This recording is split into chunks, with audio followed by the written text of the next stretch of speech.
కొందరితో సాయం చేస్తే నాకు సాయం లభించదు.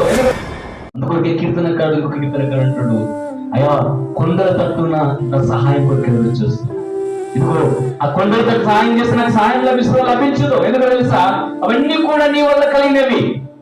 నీవు వాటిని కలగజేసావు కాబట్టి వాటిని కలగజేసినటువంటి దేవుని వైపు నా సహాయం కొరకు ఎదురు చూడగలిగినట్లయితే ఖచ్చితంగా నాకు సహాయం లభిస్తుంది. అలముగా దేవునికి ఇస్తున్నాను.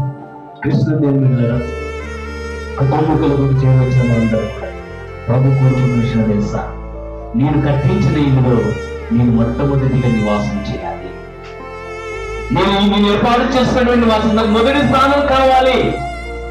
నాకు ఎప్పుడైతే మొదటి స్థానం వస్తుందో ఈ కుటుంబం ద్వారా మొదటి కార్యాలు ముందుకు వెళ్తాయి, అనగా దేవుని కార్యాలు ముందుకు వెళ్తాయి కానీ మనుషుల కార్యాలు వెళ్ళవు. అందుకొరకే ప్రతిష్ఠించబడినటువంటి గృహము, దేవుని కొరకైనటువంటి గృహము, దేవుడు ఉండవలసినటువంటి గృహం ఎప్పుడైతే మనకు నిర్మాణం చేస్తుంటామో మన కుటుంబం ద్వారా దేవుని కార్యం బయటకు వెళ్ళిపోతాయని దేవునికి స్తోత్రం. అందుకొరకే మన కుటుంబాల్లో దేవుని కార్యాలు బయటకు వెళ్ళిపోవడం కారణం ఏంటి తెలుసా? మనమే దీంట్లో నివాసం ఉంటున్నాం కాబట్టి, మన ఆలోచనలు దీంట్లో ఉంటున్నాయి కాబట్టి దేవుని ఆలోచన ఉండట్లేదు, దేవుని ప్రణాళిక నెరవేర్చబడట్లేదు. అందుకొరకే దేవుని కార్యాలు మన కుటుంబాల ద్వారా బయటకు వెళ్ళట్లేదు. అందుకొరకే ప్రభు కోరుకుంటున్నాడు, ఇది నేను కట్టించిన ఇల్లు, మొదటి స్థానము నాకు కావాలి, మొదటి ఆలోచన నాకు కావాలి, మొదటి ప్రణాళిక నాకు కావాలంటున్నాడు కృష్ణ దేవుడు. అందుకొరకే ప్రభు తెలియజేస్తున్నాడు 3 ప్రాముఖ్యమైన విషయాలు తెలియజేస్తున్నాడు.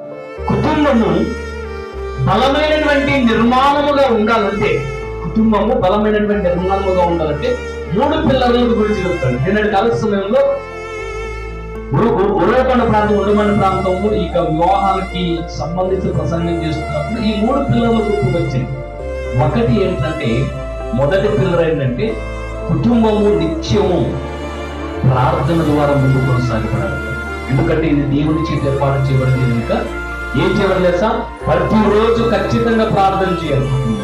ఎందుకు తెలుసా?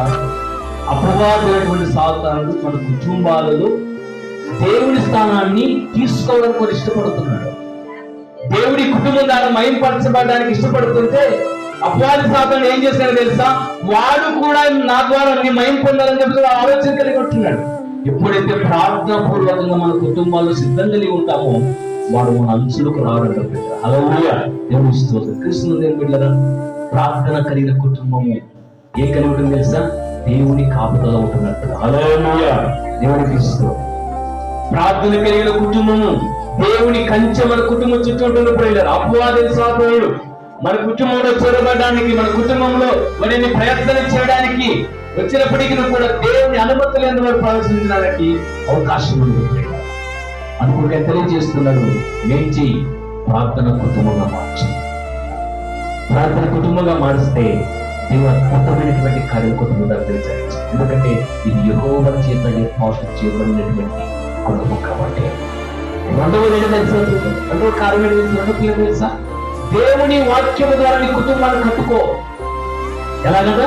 దేవుని వాక్యం ద్వారా నీ కుటుంబాన్ని కట్టుకోండి ఖచ్చితంగా. ఎందుకంటే ఈ నిర్మాణాన్ని ఇలా ఏ విధంగా అయితే ఇసుక, సిమెంట్ ఇవన్నీ వేసి, ఇటుక ఇవన్నీ వేసి ఒక మంచి గృహమైనటువంటి అందమైనటువంటి గృహాన్ని నిర్మాణం చేస్తున్నాము. ఈ యొక్క కుటుంబాన్ని ముందుకు కొనసాగించాలంటే నువ్వు ఇప్పుడు ఏం చేయాలి సార్? వాక్యం అనే కట్టకం ద్వారా నువ్వేం చేయి? ఈ కుటుంబాన్ని ముందుకు తీసుకెళ్ళాలి.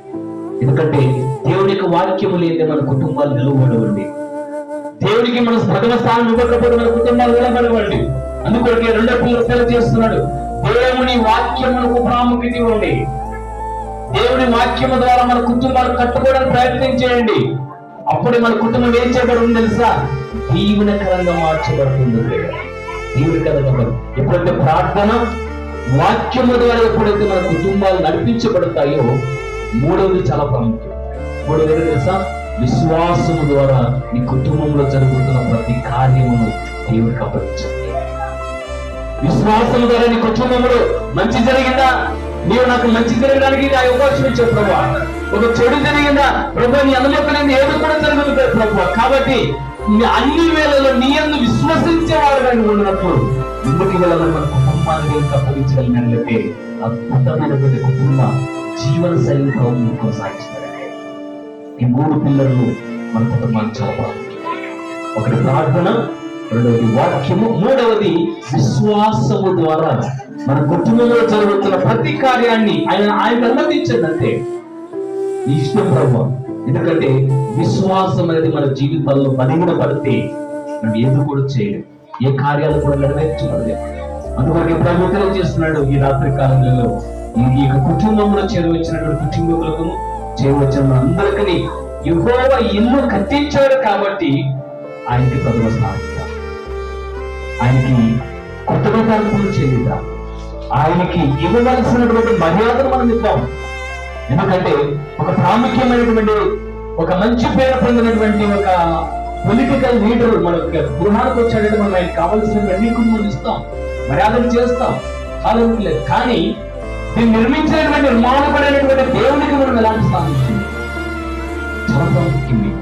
మొదటి స్థానం ఇట్లా ఇవ్వగలిగినట్లయితే ఈ 3 పిల్లర్లు కనుక మన కుటుంబాల్లో మనం పెట్టుకోగలిగినట్లయితే మన కుటుంబము అంతర్గతంగా దీవించబడుతుంది. ప్రాముఖ్యంగా మన సంతతి దీవెనకరంగా మార్చబడుతుంది. హల్లెలూయా. దేవునికి స్తోత్రం. ఎందుకు తెలుసా? ఎందుకు మన కుటుంబాలు తెలుసు? మన సంతతికి అనగా మన సంతతులు బాగుండాలని మనం కోరుకుంటాం. అందుకొరకే మనం ఎప్పుడైతే స్టాండర్డ్ గా పిల్లలు మనం వేయగలుగుతామో దేవుడు అద్భుతంగా మన సంతతిని దీవిస్తాడు, ఆశీర్వదిస్తాడు. అందుకొరకు ప్రభుత్వం తెలియజేస్తున్నాడు, ప్రార్థన, వాక్యము, విశ్వాసం అనే ఈ 3 పిల్లర్లను మన కుటుంబాల్లో బలంగా పెట్టుకున్నట్లయితే ఎటువంటి అవరోధాలు వచ్చినా, ఎటువంటి పరిస్థితులు మనల్ని ఎదుర్కొన్నా వాటన్నిటిని కూడా ఎదిరించే శక్తి ప్రభు మనకి ఇస్తాడు, జయించే శక్తి మనకి ఇస్తాడు. అందుకే విశ్వాసము ద్వారా ఈ కుటుంబ నావను నడిపించమని ప్రార్థన. వాక్యము ద్వారా ప్రభు ఈ కుటుంబాన్ని కట్టమని ప్రార్థన. ప్రభు గారి కుటుంబాన్ని నడిపించమని ప్రభుని అడుగుతాం. అప్పుడే ప్రభు కుటుంబంలో నివాసం చేస్తూ కుటుంబానికి కావాల్సిన సమకూరుస్తాం. అలాంటి కృపా కాపుదల కుటుంబానికి ఇవ్వాలని మనస్ఫూర్తిగా ప్రార్థన చేద్దాం. ప్రభు యొక్క సహాయాన్ని కోరుకుందాం. చిన్న ప్రార్థన చేసుకుందాం. ప్రార్థన చేసుకుని ప్రభు యొక్క నామమును మహిమపరచుకుందాం. కలుగుచుకుందాం. ప్రార్థన చేసుకుని ప్రభు యొక్క సహాయాన్ని కోరుకుందాం. అందరూ కూడా కలుగుచుకుందామండి.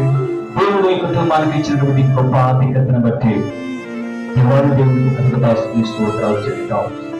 ఇవాళ లేఖన భాగం తెలియజేసినట్టుగా యెహోవా ఇల్లు అనే మాట మనం చూస్తున్నాం. ఇది ఎవరి ఇల్లు అంటే దేవుని యొక్క ఇల్లు, దేవుడు ఏర్పాటు చేసిన గృహము, దేవుని ప్రణాళికలో ఉన్నటువంటి ఒక మంచి క్రైస్తవ గృహము. ఈ గృహము ఎవరికి సంబంధించినదంటే దేవునికి సంబంధించినది. ఈ గృహములో ఉన్న ప్రతి వస్తువు, ప్రతి యొక్క అంగుళము ఎవరికి సంబంధించిన? దేవునికి సంబంధించినది.